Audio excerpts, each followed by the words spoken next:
여러분 안녕하십니까? 부동산학개론 한동균입니다. 자, 이번 시간은 여러분 교재 35쪽이 되겠습니다. 공급의 가격 탄력성에 대한 내용이 되겠습니다. 공급의 가격 탄력성.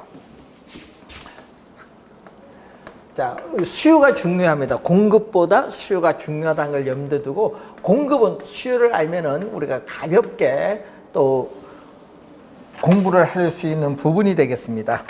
자, 공급의 가격 탄력성이죠. 자, 공급의 가격 탄력성을 우리가 보는데, 자, 또 자극을 주는 가격은 분모로 가고, 반응을 나타내는 공급은 분자로 갑니다. 그래서 이 가격의 변화율, 가격은 분모고, 반응을 나타내는 공급은 분자로 가는 거죠.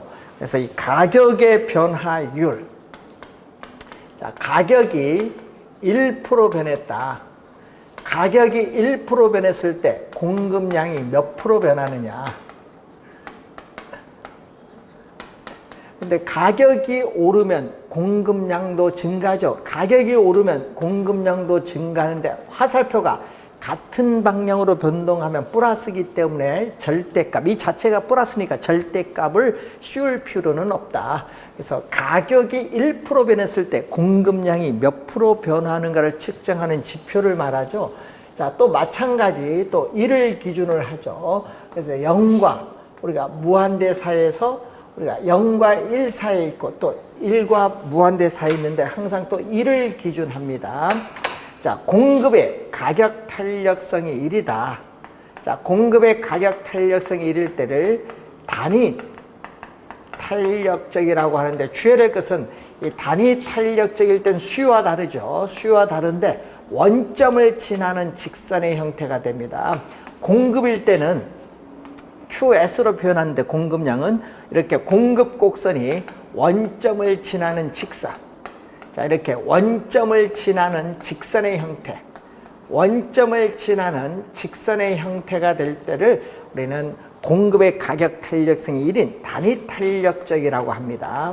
그리고 공급의 가격 탄력성이 0과 1 사이에 있을 때를 비탄력적이라고 하죠. 자, 수요와 마찬가지입니다.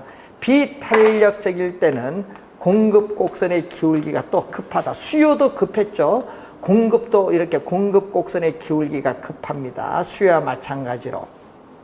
자, 공급의 가격 탄력성이 제로다. 0일 때를 또 완전 자를 붙여서 완전 비탄력적이다. 자, 공급의 가격 탄력성이 제로일 때를 완전 비탄력적인데, 완전 비탄력적일 때는 수직선이다. 공급량이 고정되어 있죠. 공급량이 이렇게 고정되어 있다. 자연적으로 주어진 양은 변화가 없기 때문에 수직선의 형태를 띈다. 수직선은 공급의 가격 탄력성이 0인 완전 비탄력적을 말합니다. 자, 공급의 가격 탄력성이 1보다 클 때를 탄력적이라고 해요. 탄력적. 자, 탄력적인데 이때는 어떻게 돼요? 이때는 이렇게 뭐가 된다? 우상향한다. 우상향. 자, 이렇게 오른쪽 위로 가는 우상향인데 완만한 형태. 자, 완만한 형태, 우상향하면서 완만한 형태를 띌 때는 탄력적. 가격의 변화에 대해서 공급량이 민감하게 반응하죠. 자, 공급의 가격 탄력성이 무한대다. 무한대일 때는 탄력적 앞에 또 완전자를 붙입니다. 완전 탄력적이란 말 쓰죠. 자, 완전 탄력적이라는 말을 쓸 때 이때는 공급 곡선이 뭐죠? 수평선이다. 공급 곡선이 수평선 형태를 띠게 될 때를 완전 탄력적이라고 하죠.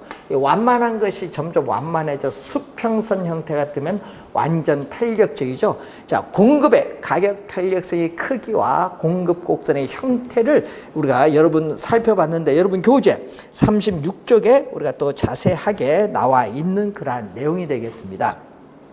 자, 37쪽에 보시면은 이제 균형 가격이 나오는데, 자, 여러분 이제 수요와 공급에 관련된 이론을 다 배우셨어요. 그러면 시장에서 우리가 만나겠죠. 시장에서 만나는데 수요 곡선은 일반적으로 우하향하고 공급 곡선은 일반적으로 우상향하는데, 자, 가격은 우리가 이렇게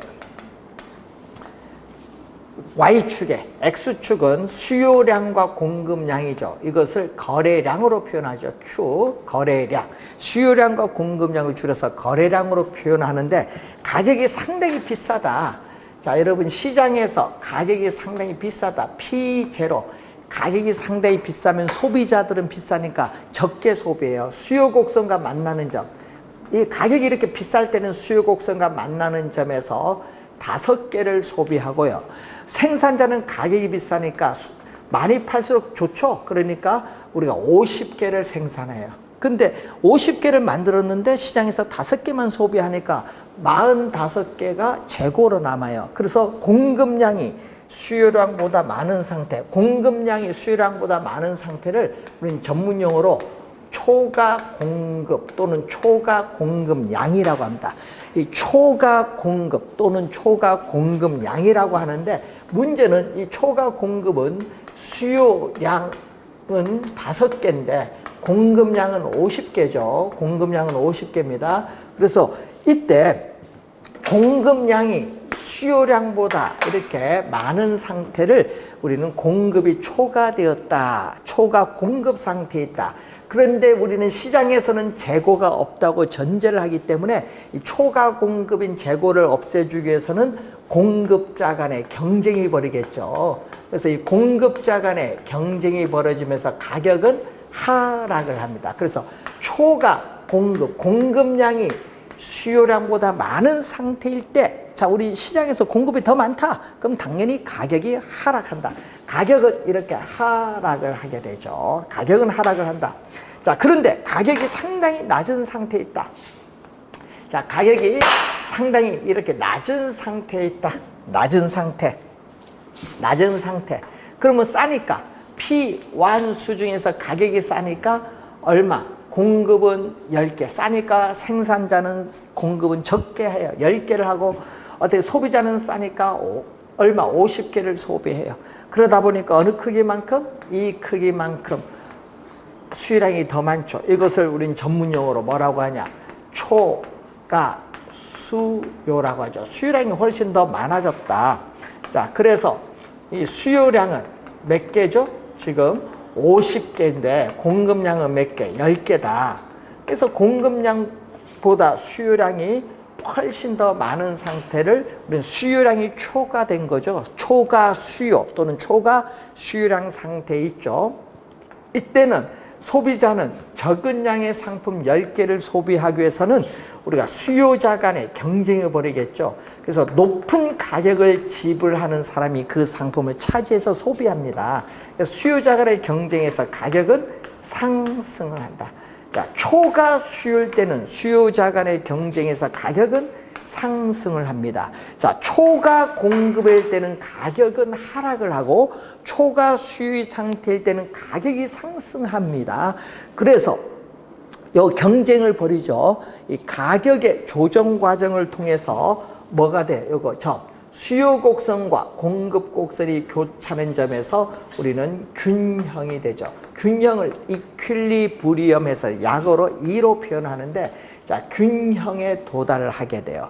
자, 여러분, 균형에 한번 도달을 하면요, 외부에서 수요 공급에 충격을 주지 않아 그 상태에서 벗어나지 않습니다.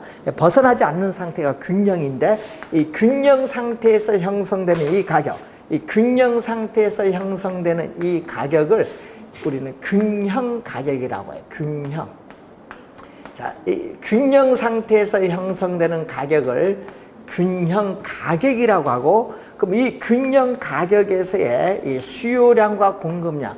자, 여러분, 수요량도 30개, 공급량도 30개다. 자, 이 균형 상태에서의 수요량과 공급량을 균형 거래량이다. 여러분, 균형 상태에서의 수요량과 공급량을 균형 거래량인데, 균형 거래량에서의 수요량은 QD,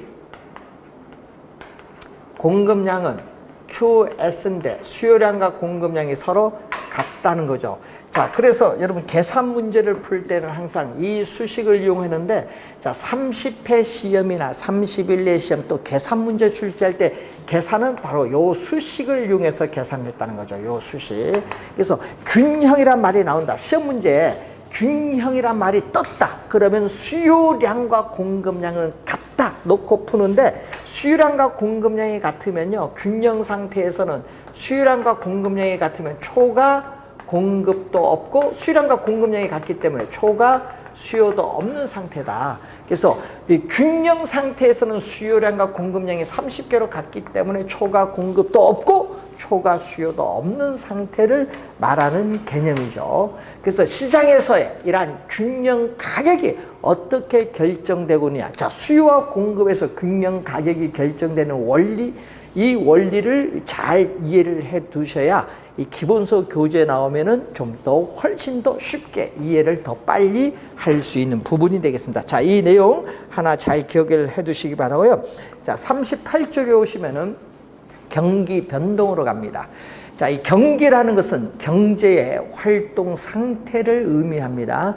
그래서 최근에 우리 자주 이런 얘기하죠. 경기가 좋다, 나쁘다. 경제의 활동 상태가 좋다, 나쁘다는 그러한 내용이 되겠습니다. 자, 그러면은 이 부동산 경기를 우리가 측정하는 지표가 있죠. 경기가 좋은지 나쁜지 측정하는 지표인데, 부동산 경기는 건축 경기라고 불릴 만큼 건축 경기에 많은 영향을 받죠. 따라서 건축량의 파악이 상당히 중요합니다. 신축이나 증축 등의 허가 면적 상당히 중요하죠. 건축량 파악이 중요하고, 요즘에 분기별 대비, 전년 대비 주택 거래량 이런 얘기 많이 나오고 있죠. 또 이 거래량의 파악이 또 중요하고, 또 최근에 부동산 가격이 많이 급등하고 있는데, 이런 부동산 가격이 상승하느냐 하락하느냐, 이 부동산 가격도 우리 중요한데, 그래서 부동산 경기를 측정하는 3대 지표가 건축량, 거래량, 부동산 가격이라는 걸 염두에 두시면서 이걸 종합적으로 고려해서 판단하는 것이 바람직하다는 거죠. 자, 그리고 부동산 경기 변동의 특징을 우리가 공부할 때 우선은 이 경기의 추세선입니다. 경기의 추세선으로서 이렇게 계속적으로 이렇게 반복이 되죠. 자, 경기가 좋고 나쁨이 반복되는데, 경기가 가장 좋은 점이면, 경기가 가장 이 좋은 점을 피크라고 하죠. 정점이라고 해요. 정점, 가장 좋은 점. 이건 경기의 바닥, 경기 바닥 저점이라고 해요. 그러면 이 정점과 저점 사이의 이 길이를 우리는 경기 변동의 진폭이란 말 써요. 진폭. 네? 진폭이란 말 쓰고, 이때 이 정점과 이 정점 사이의 이 한 사이클, 정점과 정점 사이의 한 사이클을 경기 변동의 주기라는 말 써요. 주기. 자, 그러면은 이 부동산 경기 변동의 주기. 예? 자, 부동산 우리가 경기 변동의 주기는 약 17년에서 18년으로 보고, 일반 경기 변동의 주기는 약 8년에서 10년 정도 보기 때문에 부동산 경기 변동의 주기는 일반 경기 변동의 주기보다 약 2배 정도 길게 나타난다. 여러분, 이 주기와 진폭이요, 31회 시험 그리고 29회 시험, 21회, 26회 계속 정답으로 묻고 있기 때문에 좀 주의를 해 주셔야 됩니다. 자, 진폭이죠. 자, 이런 얘기죠. 일반 경기에 있어서의 진폭은, 자, 일반 경기의 진폭은 이건데, 부동산 경기는 호경기에 가격 상승폭이 크기 때문에 일반 경기보다 정점은 더 높고, 불경기에는 거래는 극히 저조하고 가격 하락폭이 크기 때문에 일반 경기보다 저점은 더 깊게 나타나죠. 따라서 부동산 경기 변동의 진폭, 이렇게 부동산 경기 변동의 진폭은 일반 경기 변동의 진폭보다 크게 나타난다. 크다. 자, 이 지문이 지금 계속 최근에 출제되고 있죠. 정답으로. 부동산 경기 변동의 진폭이 일반 경기 변동의 진폭보다 크게 나타난다는 내용입니다. 자, 그래서 이런 의미겠죠. 이런 형태로 올라가는데 회복 시장의 국면은 점점 우리가 이렇게 내려오는데, 이때 요 바닥을 통해서 올라가는 것은 회복, 경기의 회복 시장의 국면이고, 정상을 향해서 올라가는 것은 일반 경기의 호황에 대응하는 상향 시장의 국면이라고 하고, 정점을 통해서 내려오는 경기에 후퇴하는 시장의 국면, 바닥을 통해서 내려가는 요것은 일반 경기의 불경기에 해당하는 하향 시장의 국면이 되겠죠. 그래서 이 점선을 통해서 회복 시장은 느리게 진행이 되고 후퇴는 빠르게 진행이 되기 때문에 오른쪽이 경사가 급하죠. 우경사 좌우 비대칭의 구조, 우경사 비대칭의 구조를 이루는데, 이것은 경기가 뭐다?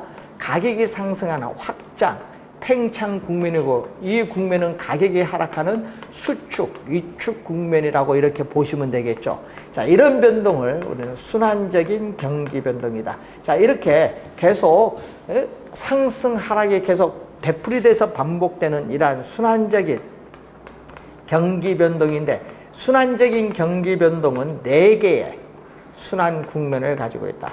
순환적 경기 변동은 이렇게 이 번주와 미첼의 견해에 하면 4개의 순환 국면을 가지고 있다. 이렇게 보시면 되겠죠. 자, 변동의 대칭성은 우경사 비대칭의 구조를 가지고 있고, 또 주기의 순환 국면, 이 주기에 서서의 순환 국면, 부동산 경기에 서서 주기의 순환 국면은 불분명하다. 이 명백하거나 일정하지가 않다는 겁니다. 자, 그리고 한 나라 안에서 도시에 따라 경기 변동의 양상은 다르죠. 서울, 부산, 대구 다 다릅니다. 그리고 또 한 도시 내의 지역에 따라, 자, 강남, 강북, 강서 이렇게 서울에 있어서 지역에 따라 또 경기 변동의 양상은 다르게 나타난다는 점이죠. 또 부동산 경기 변동이 일반 경기 변동. 자, 여러분, 부동산 경기 변동이 일반 경기 변동에 뒤지는 시간차, 우리나라는 평균 2년 정도 뒤에 나타나는데, 그래서 타선기간, 부동산 경기 변동이 일반 경기 변동에 뒤지는 시간차를 타선기간이라고 하는데, 이 타선기간이 길게 나타난다는 또 특징도 가지고 있고, 또 부동산 경기 변동은 일반 경기 변동의 시간적으로 뒤에 나타난다. 뒤지는 경향, 즉 후행하는 경향이 일반적으로 나타난다는 거죠. 일반적입니다. 자, 이러한 부동산 경기 변동의 특징들을 우선 살펴보고요. 자, 그러면은 이 순환적인 경기 변동을 한번 보면은, 자, 하향 시장, 후퇴가 지속적으로 하강해 가는 국면의 시장이기 때문에 부동산 가격도 지속적으로 하락을 하고, 거래는 특수한 거래, 이위 거래는 거의 일어나지 않는다. 거래는 극히 저조해요. 예? 저조를 합니다. 자, 저조를 하는 시장인데, 가격이 하락을 하기 때문에 매도자는 거래를 뒤로 미루려고 하고, 매수자는 거래를 뒤로 미루려고 하고, 매도자는 빨리 팔려고 했기 때문에 부동산 중개 전문 활동에서는 우리가 어떻게 돼요? 매각을 하고자 하는 게 매도자고, 늦게 사고자 하는 게 매수자니까 매수자가 우위에 있어요. 매수자가 우위에 있는 매수자 주도의 시장이 형성입니다. 매수자가 중시되는 주도의 시장이 형성이 됩니다. 자, 그리고 하향시장이죠. 하향시장에서는 공실률, 전체 임대 면적 중 임대되지 않은 면적의 비율인 공실률은 최대가 되고, 건축 허가 신청 건수는 최소가 되죠. 바닥을 통해서 올라가면은 점점 가격이 서서히 오르기 시작하면서 공실률도 어떻게 돼요? 감소하고, 그리고 건축 허가 신청 건수도 증가하면서 거래는 서서히 활기를 띠기 시작하면서 고객이 중개업소를 찾는 빈도도 증가하는 회복 시장의 국면에 접어드는 거죠. 그래서 가격이 지속적으로 상승하는 상향 시장에 접어들면은 거래는 활발하게 이루어지는 시장이 됩니다. 그래서 공실률은 최소가 되고 건축 허가 신청 건수는 최대가 되는데, 여기는 가격이 상승하기 때문에 매도자는 거래를 뒤로 미루려고 하고, 매수자는 거래를 당기려는 경향이 있다 보니까 부동산 중개 전문 활동에서는 매도자가 우위에 있는, 매도자가 중시되는 시장이 형성이 된다는 내용이 되겠죠.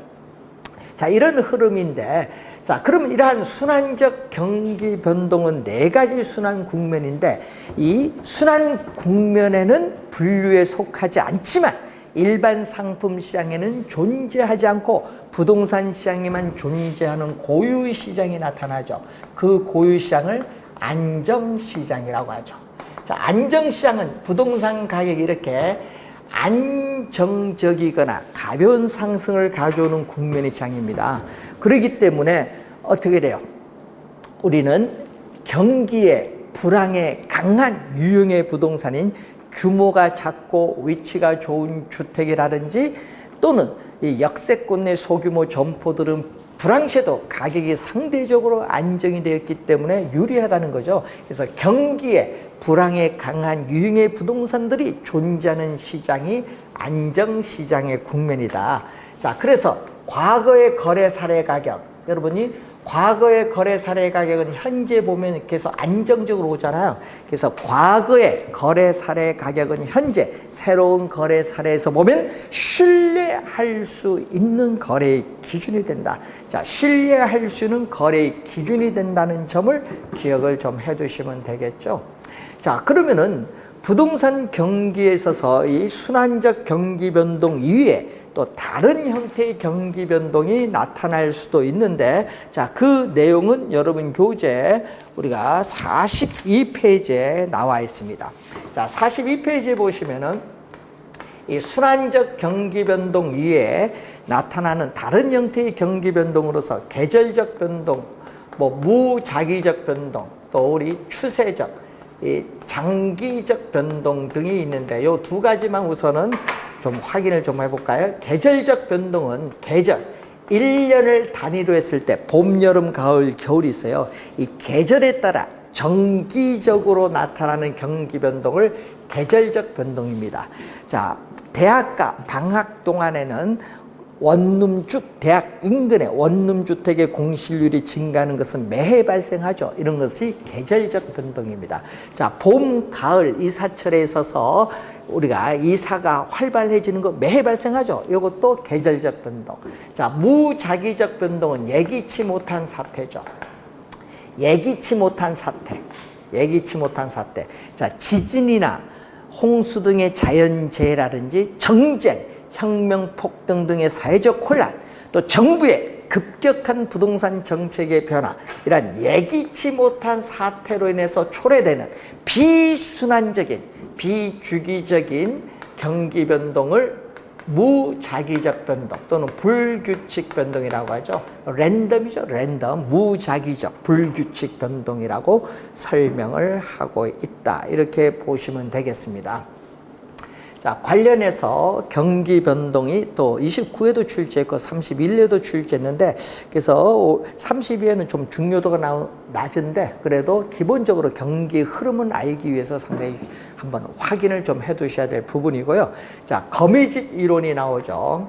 거미집 이론은 모든 시장에 적용되는 것이 아니라 원래는 농축산물 시장에서 적용된 것을 우리는 부동산의 건축물 시장에 도입을 한 거죠. 건축물 시장에 도입을 하는데 문제는 이 생산 기간이 오래 걸린다. 이게 중요한 겁니다. 농축산물 시장이나 건축물 시장에서 중요한 포인트는 생산 기간이 장기간 소요된다는 거죠. 그래서 농축산물 시장이나 건축물 시장의 불균형. 자, 여러분 앞에서 균형을 배울 때 수요량과 공급량이 같으면 균형. 자, 수요량과 공급량이 같으면 균형인데, 그럼 수요량과 공급량이 같지 않으면 불균형이다. 자, 그럼 수요량과 공급량이 같지 않은 이 불균형 상태, 이 불균형 상태가 수요량과 공급량이 같은 균형, 수요량과 공급량이 같은 균형 상태로 우리가 이 조정되는 과정을 시간이 경과함에 따라 어떻게 조정되고 있는가를 분석하는 모형이 우리는 바로 거미집 모형 또는 거미집 이론이라고 하죠. 자, 거미집 이론인데 중요한 것은요, 바로 얘기죠. 예를 들어서 2020년도의 수요량은 2020년도의 가격에 영향을 받아요. 금기의 수요량은 금기의 가격에 영향을 받고 2020년도의 공급량은 2019년도의 가격에 영향을 받는다. 금기의 공급량은 전기의 가격에 영향을 받는다. 왜 그러냐? 바로 생산 기간이 오래 걸리기 때문에 그렇다. 즉, 한 해는 가격이 폭등, 그 다음에 폭락, 폭등, 폭락이 주기적으로 반복이 되는 것은 공급, 생산 기간이 장기간 소요되다 보니까 공급에 시차가 존재하고 있기 때문에 나타나고 있죠. 그래서 여러분, 거미집 이론은요, 시험 문제 8번 출제를 했는데 31회 시험에도 또 출제했었죠. 29회 시험에도 나왔지만 31회도 시험에 나오는데 항상 8번 시험에 8번 다 출제된 게 수렴형이에요. 자, 8번 시험에 8번 다 출제된 게 수렴형이다. 자, 수렴형은 무슨 균형? 안정적인 균형을 나타내요. 자, 수렴형은 안정적인 균형인데, 자, 이 수렴형을 한번 보면 이런 형태거든요. 자, 예를 들어서 수요 곡선은 어떻게 돼요? 완만한 형태고 공급 곡선은 급한 형태를 띠게 되죠. 자, 이런 형태일 때 수요 곡선과 공급 곡선이 교차하는 점.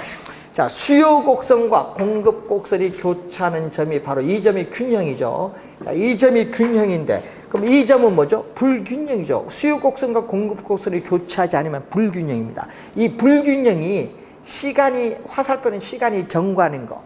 시간이 경과함에 따라 점점 이 균형으로 접근해 들어가는 이 형태가 수렴형인데, 문제는 이 모양이 꼭 거미줄을 치면서 집을 지을 때 밖에서부터 안으로 들어갑니다. 거미가 집을 짓는 것과 비슷하다고 해서 거미집이라는 명칭이 여기서 붙은 겁니다. 그래서 수렴형은 그래서 8번 시험에 8번 다 출제된 거고요. 이 그림과 반대되는 게 발산형. 수렴형과 반대되는 그림이 발산형이 있고 또 순환형 형태가 있는데, 이것은 여러분이 나중에 기본서 교재 나오면 잘 또 한번 설명하고, 여기서는 이것만 한번 봅니다. 수렴형. 거미집 이론이 나온 명칭 공부해야 되기 때문에 수렴형은 8번 다 출제됐다. 안정적인 균형 상태라는 걸 확인 하나 해두시면 되겠습니다.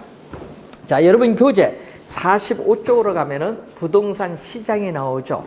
자, 부동산을 사고자 하는 수요와 부동산을 팔고자 하는 공급이 만나요. 그래서 가격이 결정되는 장소가 부동산 시장인데, 그럼 부동산 시장은 일반 상품 시장과는 다르죠. 자, 토지의 또 특성. 자, 토지의 특성으로 인해서 우리가 부동산 시장의 특성이 나타나죠. 특징이. 자, 여러분, 이 부동산 시장의 특징과 효율적 시장을 묶어서 우리가 또 31회 시험에 또 출제를 또 했는데, 자, 토지 특성 중에 여러분이 기억나는 특성, 우리 토지 특성 배울 때 부동성이라는 용어를 배웠었죠. 자, 부동성으로 인해서 공간적 작용 범위가 일정 지역에 한정되는 경향이 있는 국지적 시장. 토지가 속해 있는 지역에 국한되는 국지적 시장을 형성한다. 예? 부동성으로 인해서 공간적 작용 범위가 일정한 지역에 한정되는 경향이 있는 국지적 시장을 형성을 하고, 또 부동성이라든지 부증성의 특성 등에서 부동산에 대한 수요가 증가를 하더라도 바로 즉시 공급은 늘려줄 수 없죠. 예, 공급엔 시간이 오래 걸리잖아요. 이 수요와 공급, 줄여서 수급인데, 이 수요와 공급 조절이 어렵다, 곤란하다. 예, 곤란하다. 그래서 단기적으로 수요 공급 공급의 조절하니까 단기, 자, 시장, 주택 시장에 건설업체가 들어올 수 없을 정도로 짧은 기간인 단기에는, 그래서 부동산 가격의 왜곡을 발생시켜요. 그래서 여러분 가격이 급등한다든지 급락하다든지 이렇게 나오는데, 가격의 왜곡을 발생시킬 가능성이 높다. 최근에 보면 이런 현상이 많이 나타나고 있습니다. 주택시장에서 가격의 왜곡을 발생시킬 가능성이 높다는 거죠. 자, 또 개별성이죠. 물리적으로 똑같은 토지는 오직 하나밖에 없다는 개별성의 특성으로 인해서 일반 상품은 표준화되어 있지만 부동산 상품은 표준화가 어려워요. 자, 일반 상품은 표준화가 되면요, 대량 생산을 통해서 도매상, 소매상을 거쳐서 최종 소비자에 이르기까지 중간에 유통기구가 존재하는데 표준화가 어렵기 때문에 도매상, 소매상이 없어요. 유통기구가 존재하지 않는다. 그러다 보니까 시장에서의 유통기구가 존재하지 않다 보니까 체계적으로 시장이 조직화되어 있지 않다. 비조직화되어 있다. 시장에서 체계적으로 조직화되어 있지 않다. 비조직화되어 있다. 예? 자, 그리고 또 부동산으로부터 벌어들이는 소득은 인간의 노력에 의하지 않은 불로소득이라는 부정적 인식도 강하게 나타나고 있고, 또 자금 조달 계획에 있어서 자금 출처 조사 문제도 있기 때문에 부동산 거래 내용의 사실을 공개하기를 꺼려한다. 거래에 뭐가 발생하죠? 비공개성이 나타나죠. 예? 그러다 보니까 부동산 거래에 관련된 정보, 우리가 탐색 비용이 증가할 수밖에 없다는 거죠. 자, 개별성의 특성으로 인해서 나타나는 건데, 또 가격이 비싸요. 일반 상품에 비해서 또 가격이 비싸다 보니까 높은 가격을 지불할 수 있는 능력을 가진 사람만이 시장에 참여를 합니다. 그래서 다수가 아니라 부동산 시장에는 소수의 구매자와 판매자가 존재한다. 높은 부동산 가격을 지불할 수 있는 능력을 가진 사람만이 시장에 참여를 한다는 거죠. 예? 소수다. 그리고 가격이 비싸니까 당연히 금융기관에 있어서 자금 조달의 가능성, 여러분 금융기관부터 돈을 빌려서 부동산을 사야 되니까 자금의 유용성이죠. 금융기관으로부터 자금 조달의 가능성, 이 자금의 유용성과 또 깊은 관련을 가지고 있고, 또 가격이 비싸니까 단기간에 거래가 이루어지기는 어려워요. 가격이 비싸니까 매수자는 구매하는 자금 모으는데 시간이 오래 걸리고, 매도자는 부동산을 처분해서 현금화하는데 시간이 오래 걸려요. 그래서 우리는 단기간에 거래가 이루어지기는 어려워요. 단기간에 거래가 이루어지기는 어렵다. 매매 기간의 장기성이 나타나죠. 자, 31회 시험에 바로 여기서 정답을 물었죠. 단기간에 거래가 이루어지기는 곤란하다. 예, 여기서 정답을 물었습니다. 단기간에 거래가 이루어지기는 어렵다, 곤란하다는 그러한 내용입니다. 자, 이 특성 외에도 부동산은 여러 가지 특성으로 인해서 법적 제한이 많다. 일반 상품에 비해서 법적 제한이 많다는 거죠. 법적 제한이 많다. 일반 상품에 비해서 법적 제한이 많기 때문에 또 수요, 공급 조절 기능이 떨어지면서 또 가격에 왜곡을 또 발생시킬 수도 있습니다. 자, 우선 이 특성에서 부동산 시장의 특성은 토지 특성을 알면 좀 더 쉬워지는데, 이 내용에서 효율적 시장, 우리가 다음 시간에 보여주시게 될 효율적 시장과 같이 또 시험 문제에 출제를 최근에 자주 하는데 31회 시험에도 그런 형태로 출제했죠. 29회도 마찬가지고요. 그래서 항상 이 부동산 시장의 특성 잘 이해를 해두시면서 다음 시간에 배울 이론인 효율적 시장과 연결을 잘 시켜서 공부를 하셔야 되겠습니다. 자, 여러분 토지 특성 그래서 상당히 중요하죠. 부동산 시장의 특성 잘 확인해 두시기 바라고요. 우리 다음 시간에는 여러분 교재 40 우리가 6쪽 효율적 시장 이론부터 진행하도록 하겠습니다. 수고 많으셨습니다.